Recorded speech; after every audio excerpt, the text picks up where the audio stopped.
Imagine waiting for your own father-in-law's downfall, waiting for him to lose his job so he can suffer with you in the village. Bam Bam lived with her husband and children in a quiet village in the eastern part of Africa, a place where farming was not just survival, but also pride.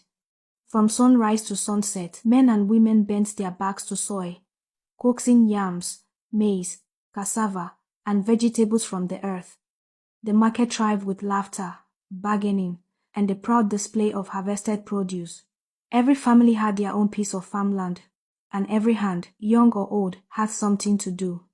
But Bam Bam and her husband were exception, the lazy ones. They had a small farm plot just behind their house, rich soil blessed by the rains, but it lay abandoned, covered with stubborn weeds that shot up every rainy season. They never bent their backs to plant a single seed. Instead, Bam Bam carried herself around the village, bragging to anyone who cared to listen that she didn't need to farm, because her father-in-law was a principal at a government school in the city and was sending her money every week. At first, her father-in-law was truly generous. His salary was decent, and being a man with soft heart, he sent her money whenever she called. But as weeks turned into months and months into years, Bam Bam's demands grew unbearable. He began to feel pressured by her frequent demands. He told her gently, "I also have a family to cater for. You must have patience." But patience was a word Bam Bam didn't understand. She continued calling, continued demanding, week after week, until her father-in-law grew weary. He stopped answering her calls. At first, Bam Bam thought he was just busy. But after trying his number again and again, she realized he was deliberately ignoring her. She tried calling with her neighbor's phone, but the moment he heard her voice, the line would go dead. For the first time, Bam Bam's pride cracked.